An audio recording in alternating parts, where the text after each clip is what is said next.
India market invest mindset আপনাদের স্বাগত। যা চ্যানেল নতুন এসেছেন তাদের কোলো প্লিজ চ্যানেলটাকে সাবস্ক্রাইব করবেন, লাইক করবেন, বেল আইকনটা প্রেস করবেন, তার সাথে অল বাটনটা প্রেস করবেন, নোটিফিকেশন সঙ্গে সঙ্গে আপনাদের কাছে গিয়ে পৌঁছাবে। আজ সানডে, আগামীকাল মন্ডে। তো মন্ডে থেকে নতুন আরেকটা সেশন বা নতুন আরেকটা উইক চালু হতে চলেছে। তো মন্ডেতে মার্কেট কীরকম ওপেনিং হতে পারে দেখুন। নিফটি ফিফটিকে দেখলে দেখা যাবে নিফটি ফিফটির লাস্ট ট্রেডিং সেশনে পজিটিভ মুভমেন্ট দিয়েছে, ফ্ল্যাট টাইপ হলেও।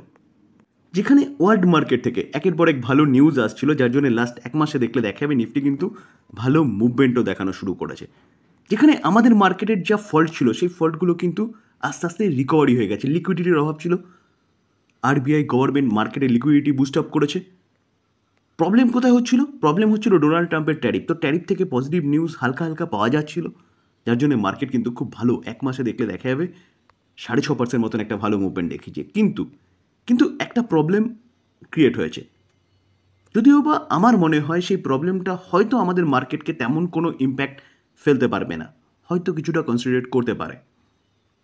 কি প্রবলেম? প্রবলেম হচ্ছে ইন্ডিয়া পাকিস্তান যে যুদ্ধ হবে করছে সেই জিনিসটা। তো এই জিনিসের মধ্যে আমরা সবাই জানি যে পাকিস্তানে তেমন কোনো ক্ষমতাই নেই ভারতের সাথে যুদ্ধ করার, কি আর্থিক দিক দিয়ে বলুন, কি সৈন্যবলের দিক দিয়ে বলুন, কি অস্ত্রশস্ত্রের দিক দিয়ে বলুন। তো সেই জায়গায় দাঁড়িয়ে স্যার মনে হয় না যে প্রত্যক্ষ সংগ্রাম হবে। অলরেডি কিন্তু ভারত পাকিস্তানের আর্থিক দিক দিয়ে ক্ষতি করার জন্য বিভিন্ন পদক্ষেপ তুলেছে। একটা হালকা এলওসিতে গোলাবাড়ি চলছে, তো এর থেকে মনে হয় না তেমন কিছু হবে। তবে গ্লোবালি কিন্তু ভালো পজিটিভ মাহল তৈরি হয়েছে। আমরা ফ্রাইডেতে দেখতে পারবো যে ডাউ প্রায় 1.5% কাছাকাছি একটা ভালো মুভমেন্ট দেখিয়েছে। স্যার ন্যাসড্যাককে দেখলে দেখা যাবে ন্যাসড্যাক কিন্তু 1.5%-এর ওপরে একটা ভালো মুভমেন্ট দেখিয়েছে। শুধু আমেরিকার মার্কেট নয়, ওয়ার্ল্ড মার্কেটকেও দেখলে দেখা যাবে। দেখুন জার্মানির মার্কেট 2%, 2.5%-এর ওপরে, ইউকের মার্কেট 1%-এর ওপরে, ফ্রান্সের মার্কেট 2.5%-এর কাছাকাছি। এছাড়া ইউরোপের আদার্স মেজর মার্কেটগুলো দেখলে দেখা যাবে সবকটা কিন্তু কোনোটা 1%, কোনোটা 1.5%, কোনোটা 2%-এর ওপরে রয়েছে।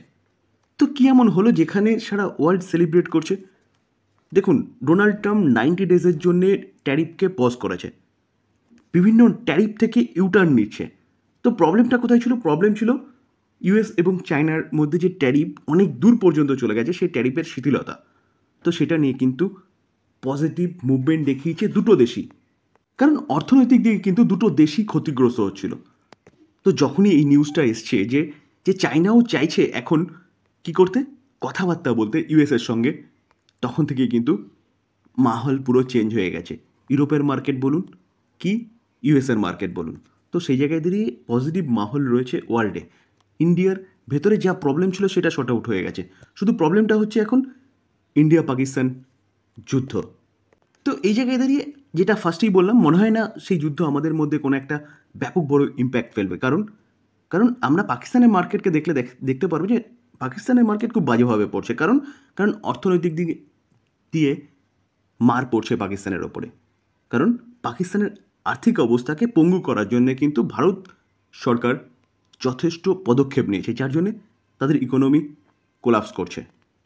তো এই দিক দিয়ে কিন্তু আমরা বলতে পারি যে নিফটি মনে হয় না এখান থেকে কোনো খারাপ মুভমেন্ট দেখাবে। তার পাশাপাশি দেখলে দেখাবে যেখানে পাকিস্তানের ইকোনমি কন্টিনিউয়াসলি খারাপ হচ্ছে এবং তারা কি করছে, তারা দয়া দাক্ষিণ্যের ওপর বেঁচে রয়েছে, অর্থাৎ ভিক্ষাবৃত্তি করে বেঁচে রয়েছে। কখনো আইএমএফের কাছ থেকে, কখনো ওয়ার্ল্ড ব্যাংকের কাছ থেকে, কখনো আরব কান্ট্রির কাছ থেকে, সৌদি আরবের কাছ থেকে। তো তার পাশাপাশি আমরা যদি ভারতকে দেখি, তাহলে ভারতের ইকোনমি কিন্তু ব্যাপক গ্রো করছে। দেখলে দেখা যাবে ফরেক্স রিজার্ভ গ্রো করেছে কত, $1.98 বিলিয়ন, এবং আমাদের ফরেক্স রিজার্ভ কোথায় গিয়ে দাঁড়িয়েছে, $688.13 বিলিয়ন। তো আমাদের ইকোনমি কিন্তু কন্টিনিউয়াসলি ভালো করছে। আদানি পাওয়ার সেগমেন্টে একটা দিগ্গজ কোম্পানি, যে কোম্পানিটা লাস্ট ট্রেডিং সেশনে দেখলে দেখা যাবে 1.5%-এর ওপর একটা ডাউন সাইড মুভমেন্ট দেখিয়েছে। কোম্পানিটা পজিটিভ চলার চেষ্টা করেছিল, কিন্তু মার্কেটের প্রেশারের জন্য যেখানে mid cap index, small cap index নিচে এসছে, এই কোম্পানিটাকেও কিন্তু নিচে নামিয়েছে। তো এই কোম্পানিটাকে নিয়ে এখন একটা ভালো পজিটিভ নিউজ পাওয়া যাচ্ছে।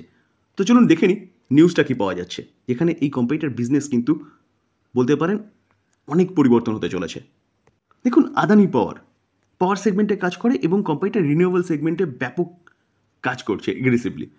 তো এই কোম্পানিটা প্ল্যান করছে FY26, যেটা যেটা মার্চ থেকে চালু হয়েছে, এপ্রিল থেকে, 1 এপ্রিল থেকে চালু হয়েছে। তো FY26 অর্থাৎ এই অর্থবর্ষে কোম্পানিটা 13,000 কারোর ইনভেস্টমেন্ট করতে চলেছে বা ক্যাপেক্স করতে চলেছে তার বিজনেসটাকে গ্রো করার জন্য। এটা কিন্তু একটা ব্যাপক বড় নিউজ বলতে পারেন আদানি পাওয়ারের জন্য, যেখানে কোম্পানি লক্ষ্যমাত্রা রেখেছে 17.5 গিগাওয়াট টু 30.67 গিগাওয়াট বাই 2029-30 মধ্যে।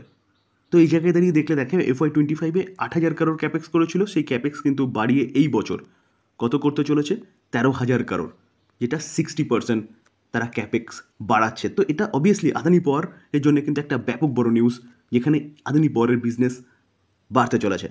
ব্যাঙ্কিং সেক্টরে আরেকটা দিগ্গজ ব্যাঙ্ক কোটাক মাহিন্দ্রা ব্যাঙ্ক। তো Kotak Mahindra bank last trading সেশনে দেখলে দেখা যাবে ব্যাঙ্কটা 1.5% মতন একটা ডাউনসাইড মুভমেন্ট দেখিয়েছে, কিন্তু এই ব্যাঙ্কটা স্যাটারডেতে Q4 রেজাল্ট ডিক্লেয়ার করেছে, যার ইম্প্যাক্ট আমরা মন্ডেতে দেখতে পারবো। তো চলুন একটু দেখে নিই মার্চের কোয়ার্টার, ডিসেম্বরের কোয়ার্টার এবং 1 বছর আগের মার্চের কোয়ার্টার। আমরা দেখতে পারবো কোম্পানিটার রেভিনিউ কী করেছে 15,156, সেটা 16,633 আগের কোয়ার্টারে এবং এই কোয়ার্টারে 16,772। তো 15,000টা 16,772 হচ্ছে ইয়ারলি জাম্প করেছে, কিন্তু কোয়ার্টারলি দেখলে দেখা যাবে সামান্য জাম্প করেছে। তো আমরা যদি অপারেটিং প্রফিট দেখলে দেখা যাবে কোম্পানিটা লসে পরিণত হয়েছিল, কারণ খরচা অনেকটা বেড়ে গেছে। কত 5,976 1 বছর আগে, আগের কোয়ার্টারে 1,133, এই কোয়ার্টারে 4,051, মানে লস তৈরি করেছিল অপারেটিং প্রফিটে। কিন্তু এখানে আদার্স ইনকাম কিন্তু কোম্পানিটার ব্যাপক হয়।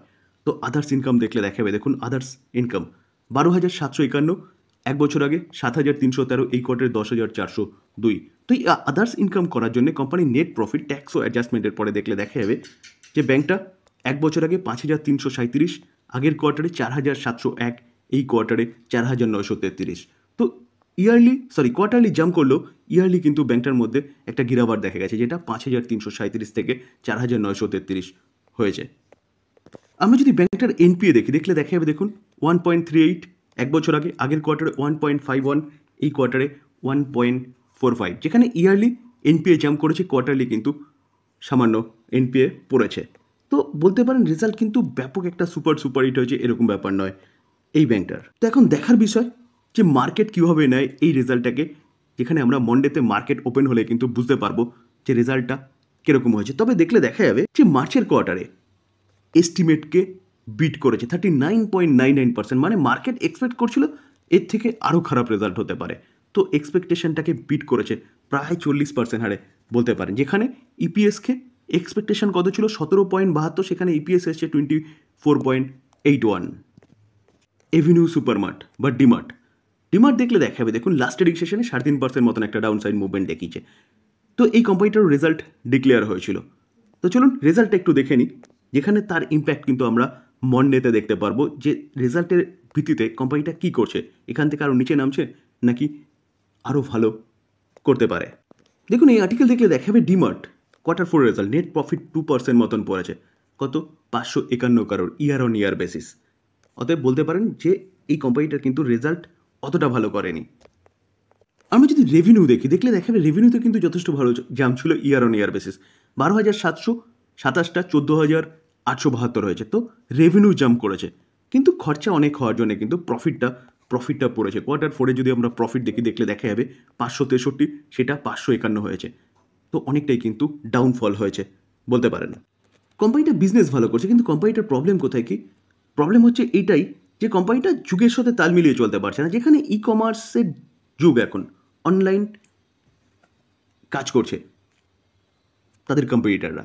তো সেই জায়গায় থেকে এই কোম্পানিটা অনলাইন বিজনেসের থেকে কিন্তু অনেকটাই পিছিয়ে, যদিও বা এখন স্টার্ট করেছে, কিন্তু সেরকম গ্রোথ দেখা যাচ্ছে না অনলাইনের বিজনেসে এই কোম্পানিটা, যার জন্যে কোম্পানিটা কিন্তু কম্পিটিশনে অনেকটা পিছিয়ে পড়ছে, যার জন্য কন্টিনিউয়াসলি কোম্পানিটার প্রফিট ফল হচ্ছে। আমরা দেখতে পারবো লাস্ট 5 বছরে কোম্পানিটা অনলি ফর 79% রিটার্ন দিয়েছে, যেখানে আমরা যদি দেখলে দেখা যাবে কোম্পানিটা কিন্তু অনেকটা সময় ধরে কনসোলিডেট করছে।